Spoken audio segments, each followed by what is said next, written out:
மருதமலைக்கு நீங்க வந்து பாருங்க, ஈசன் மகனோடு மனம் விட்டு பேசி பாருங்க, தீராத வினைகள் எல்லாம் தீர்ந்து போகுங்க.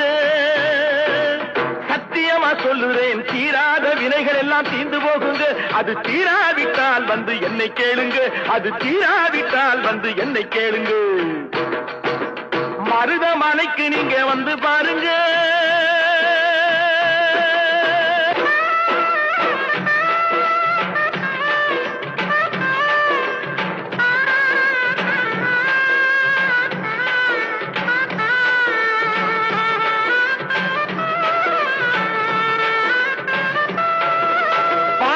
சிவனாரும் மிதிச்ச மலை, இங்கு பாம்பாட்டு சித்தர் வந்து வசிச்ச மலை.